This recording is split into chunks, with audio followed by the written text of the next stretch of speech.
Leaders అంటారు. Young లీడర్స్ని పిలిచి మా దేశం ఏ రకంగా అభివృద్ధి చెందుతుందో మీరందరూ చూసి మీరు మీ దేశాల్లో మాకు దేశం గురించి ప్రచారం చేయాలి. వాళ్ళ కాన్సెప్ట్ అది. అద్వాని గారు ముగ్గురిని సెలెక్ట్ చేశారు. నన్ను సెలెక్ట్ చేసి నన్ను హైదరాబాద్ నుంచి తెలంగాణ ఉమ్మడి రాష్ట్రం ఆంధ్రప్రదేశ్ నుంచి కర్ణాటక నుంచి అనంత్ కుమార్ అని చనిపోయారు. మినిస్టర్ ఉండేవారు, సివిల్ అవియేషన్ మినిస్టర్ ఉండేవాడు, కల్చర్ మినిస్టర్. ఆయన చనిపోయారు మధ్యలోనే.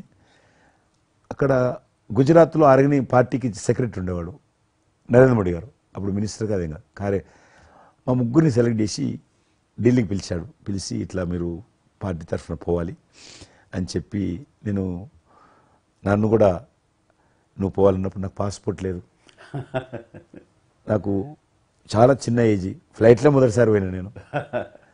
తొందర రమ్మంటే మా పార్టీ ఫ్లైట్ టికెట్ ఇస్తే పోయాను.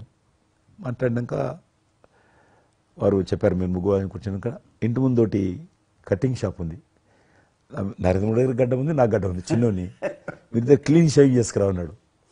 నరేంద్ర మోడీ ఇంటి మా అమ్మ పోయిన క్లీన్ నాకు చూపించాలండి మళ్ళీ వచ్చి మళ్ళీ పోయి క్లీన్ షేవింగ్ చేసుకుని నరేంద్ర మోడీ గారు మేము ఇద్దరం.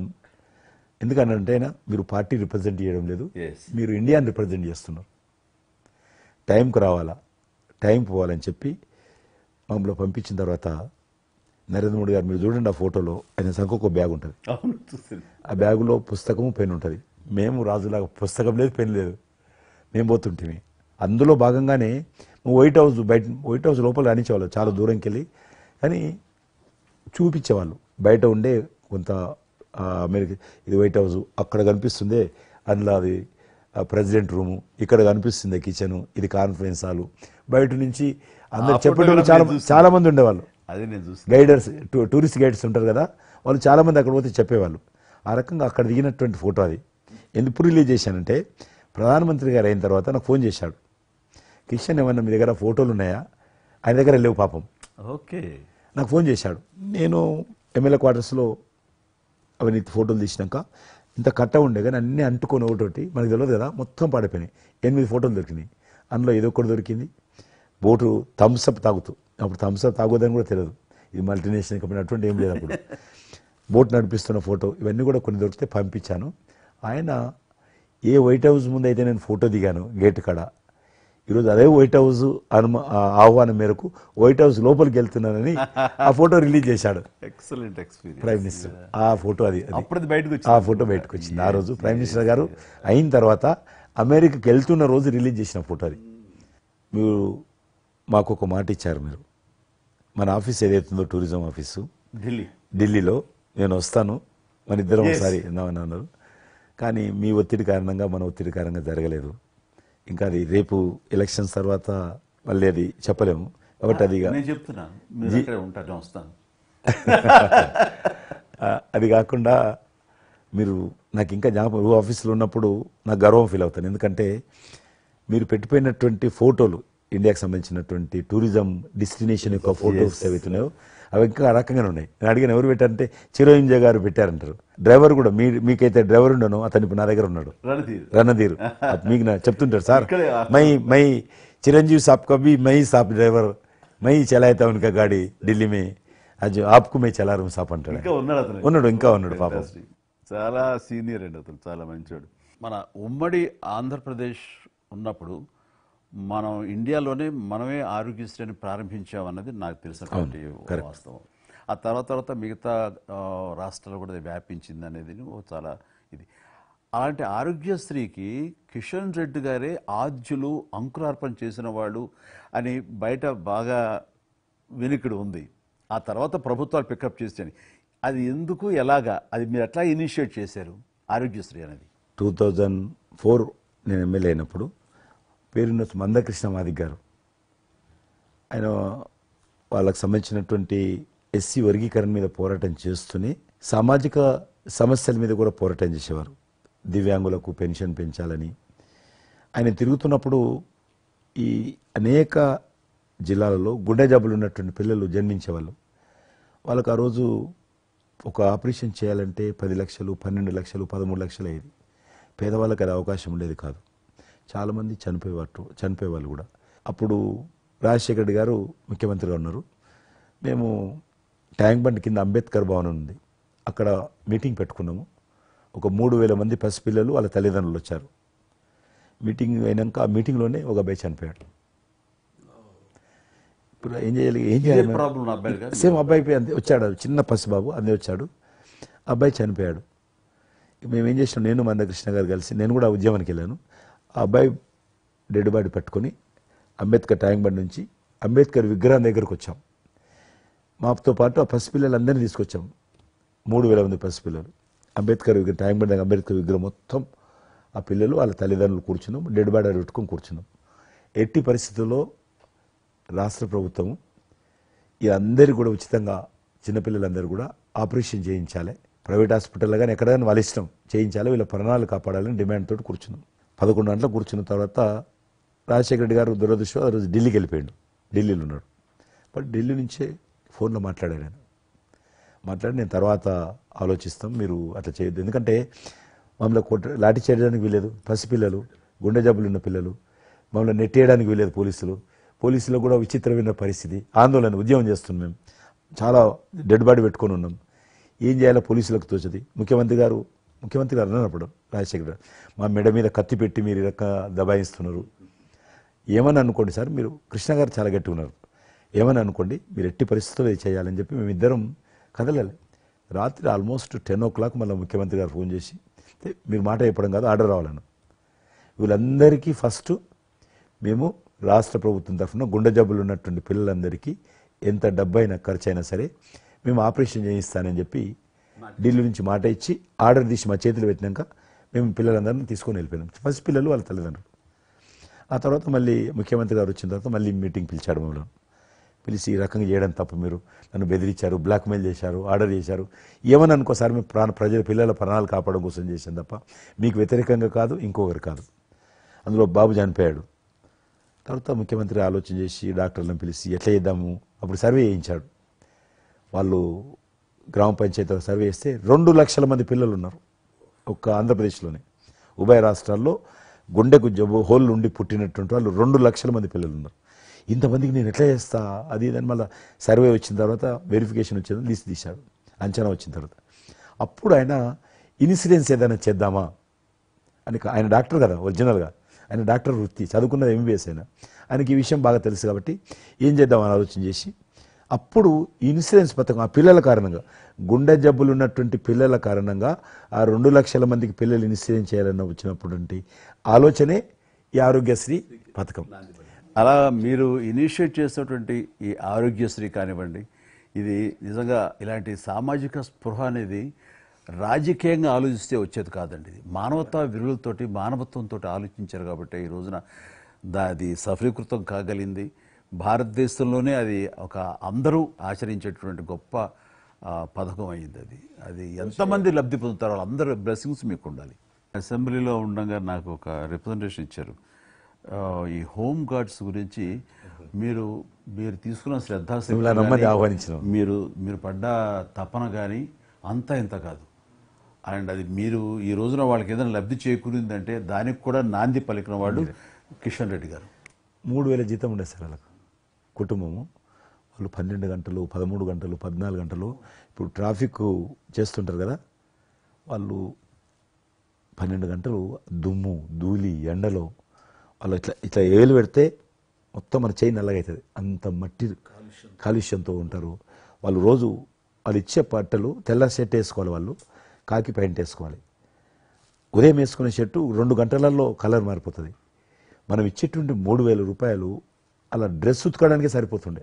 అందుకే కిషన్ రెడ్డి గారు మీరంటే ఎందుకు గౌరవం అంటే, మీరు రాజకీయ లబ్ధి గురించి ఎప్పుడు చూసేవాళ్ళు కాదు, మీ కాన్స్టిట్యున్సీకే పరిమితమైన మీరు ఎప్పుడు కాదు, విస్తృతంగా అందరికీ లబ్ధి చేకూరే విధంగా తీసుకున్నారు. కాబట్టి అలాంటి మీకు ఆ బలం, మీ వాయిస్కి ఆ స్ట్రెంగ్త్ అలాగా, ఎందుకంటే మీ ఆశయంలో ప్యూరిటీ ఉంది, మీ ఆశయంలో చిత్తశుద్ధి ఉంది మీ ఆచరణలో. కాబట్టి మీలాంటి నాయకుల వల్లనే అవుతుంది ఏదైనా సరే. జనవరి 22 నాడు నేను టీవీలో చూశాను, మీరు అయోధ్యలో రామమందిర నిర్మాణంలో మీ దగ్గర కెమెరాలు పెట్టడము, మీరు కామెంట్ చెప్పడము, మిమ్మల్ని పిలవడము, మీరు పోవడము, మీరు ఆ రోజు టీవీలో దేశమంతా అన్ని టీవీలు మాట్లాడాయి. మీకు మీరు ఏ రకంగా ఫీల్ అనిపించింది మీకు? అది హనుమాన్ని ప్రార్థించే ఆయన మా కులదైవంగా చూసిన మాకు రామచంద్రుడు ఆ నామమే మాకు ఒక రకమైన గొప్ప స్ఫూర్తి మాకు. అలాంటి రాముడు మమ్మల్ని ఆహ్వానించినట్టుగా అనిపించిందండి. అది అక్కడ 500 సంవత్సరాలుగా ఎన్నో అక్కడ ఉన్నటువంటి ప్రాబ్లం అనేది అది సునాయాసంగా చేయటం అన్నది అది ఆయన వల్లనే అయ్యింది, నరేంద్ర మోడీ గారు తలుచుకోబట్టి అయ్యింది అనేది. అలాంటి దానికి మేము ఆహ్వానించబడటం అనేది అది మేము చేసుకున్న అదృష్టం, మా పుణ్యం. చాలామంది అందరము భయపడ్డాం ఏమైపోతుందో, దేశంలో గొడవలు అయితే మత కళాలు జరుగుతుందేమో. కానీ అదృశ్యం ఏంటంటే ముస్లింలు కూడా చాలామంది సానుకూలంగా. ఇక్కడ నేను ఒక విషయం చెప్పాలి. నేను రామ మందిరం నుంచి నా హోటల్ ఉంది అక్కడ. ఆ హోటల్కి వెళ్ళడానికి నేను కారు హైర్ చేసుకున్నాను మా ఫ్యామిలీ. అది ముస్లిం డ్రైవర్. సో ఈ రోజున ఇంత కాంట్రవర్షియల్ ఈ ప్లేస్లో ఈ రోజున టెంపుల్ కట్టడంపై మీరందరూ ఎక్కడో కొంత అసంతృప్తితో ఉండుంటారు కదంటే. కాదండి, ఈ రోజు నుంచి మా టెన్షన్ రిలీవ్ అయిపోయింది, మేము చాలా రక్షణతో ఉన్నాం అన్న ఫీలింగ్ ఉంది. ఎంత హిందూ కాన్వర్జేషన్ అండి. ఇక్కడ 144 సెక్షన్ ప్రివేల్ అవుతూ ఏ రోజున ఏం గొడవలు జరుగుతాయి, ఎక్కడి నుంచి ఏ ఘర్షణలు జరుగుతాయి, స్కూల్కి వెళ్ళి మా బిడ్డలు వస్తారా వెళ్తారా అనే టెన్షన్లో ఉండేవాళ్ళం మేమంతా. అండ్ అలాంటి ఘర్షణలో వాళ్ళు ముస్లిమ్సా లేకపోతే హిందూస్ అని ఏం చూడరు కదండి, ఎవరు అందరూ సఫరర్సే. అలాంటి పరిస్థితులు ఇప్పుడు నెలకొన్న సమయంలో ఎలాంటి గొడవలు లేకుండా ముందు ఒక నిర్ణయం తీసేసుకున్నారు. ఎస్, రామ మందిరం కట్టేశారు, అయిపోయింది. ఇక్కడి నుంచి లిఫ్ట్ చేసేసారు 144 సెక్షన్, ఇంకేం లేదు, అన్నీ సజావుగా సాగిపోతాయంటే మాకు సెక్యూర్డ్ ఫీలింగ్ వచ్చింది. మా బిడ్డలకు రక్షణగా ఉంది, మాకు ఇంకేమి కాదన్న భరోసా వచ్చింది మాకు. వీఆర్ సో హ్యాపీ అని ఒక ముస్లిం సోదరుడు అన్నారు. ఇప్పుడు అదే మీరు ప్రస్తావిస్తున్నారు. చాలామంది ముస్లిమ్స్ వెళ్తున్నారు చూడడానికి, దర్శనం చేసుకోవడానికి. ఒక అమ్మాయి అయితే బాంబే నుంచి నడుచుకుంటూ వచ్చింది, 22 చేరుకుంది అక్కడ అమ్మాయి. ఓకే, నేను ఉన్నాను వెనకనే ధైర్యాన్ని ఇచ్చేటువంటి మన ప్రధాని గారు, ఈ భారత ప్రభుత్వం ఇవన్నీ కలిపి దోహదపడ్డాయి. అందుకని ఆయన ఒక మాట అన్నారు అయోధ్య టైంలో, మొన్నటిదాకా టెంట్లో రాముని చూసాం, ఇంకా రావుడికి ఆ పరిస్థితి లేదు, ఆయన ఒక పర్మనెంట్ స్ట్రక్చర్లో ఉంటాడు అని అన్నప్పుడు అందరూ మంచి రెస్పాన్స్ ఇచ్చారు, బాగా రెస్పాండ్ అయ్యారు. అట్లాగా ఈ రోజున ఆయన తీసుకున్న ప్రతి కార్యక్రమం కూడాను ఒక మత సామరస్యాన్ని సూచిస్తుంది. దానికి నేను ఒక్క విషయం కూడా చెప్తాను, మీరు చెప్పారు కదా, నేను ఎలక్షన్ ప్రచారానికి 2019లో కానీ అంత ముందుగానే వెళ్ళేవాడిని. డిఫరెంట్ రీజన్స్ మా పార్టీకి సంబంధించి కావచ్చు, ఇతరత్ర కావచ్చు.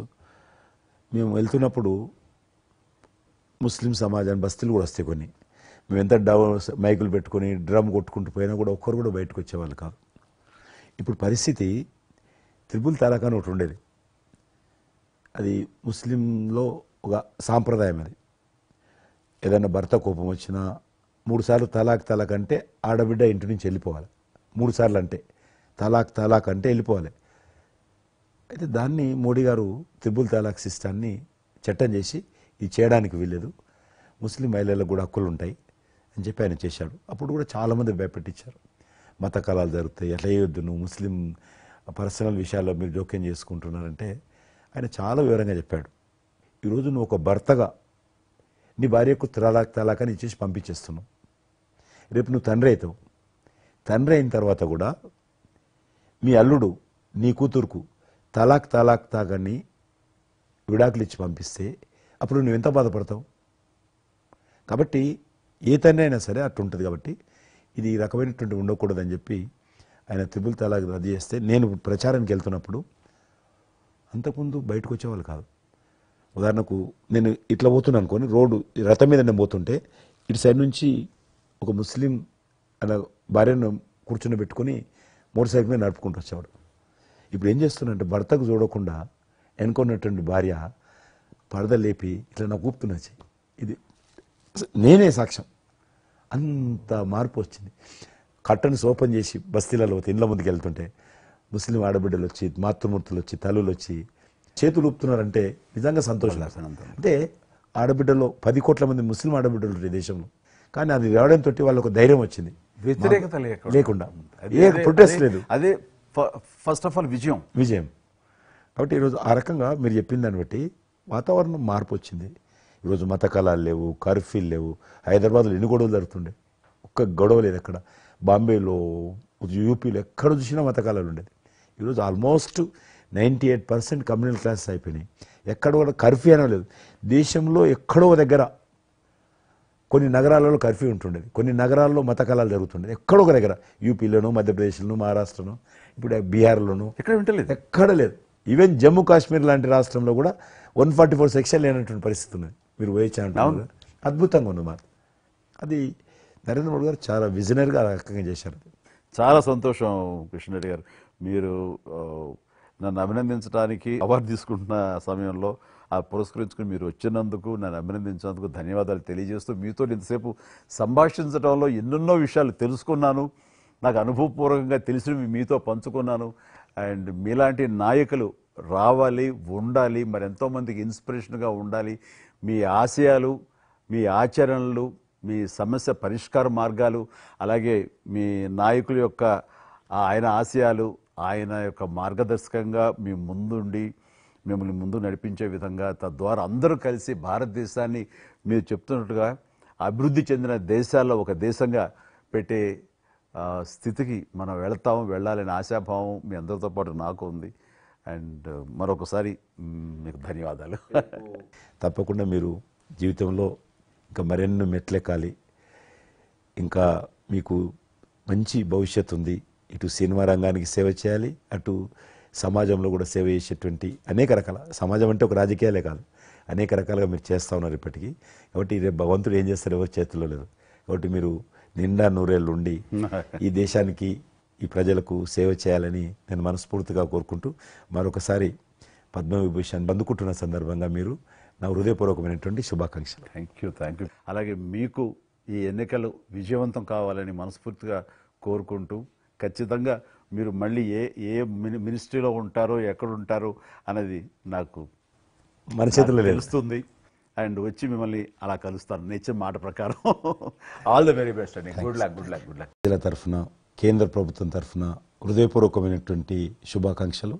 ఎందుకంటే తెలుగు సినీ పరిశ్రమలో అక్కినేని నాగేశ్వరరావు గారి తర్వాత మీరు పద్మవిభూషణ్ తీసుకోవడము మాకందరికీ గర్వకారణం. మీ యొక్క 45 ఏళ్ల సినీ జీవితంలో పునాది రాళ్ళు వేసుకుంటూ స్వయం కృషితో ఈరోజు ఎదుగుతూ వస్తున్నారు.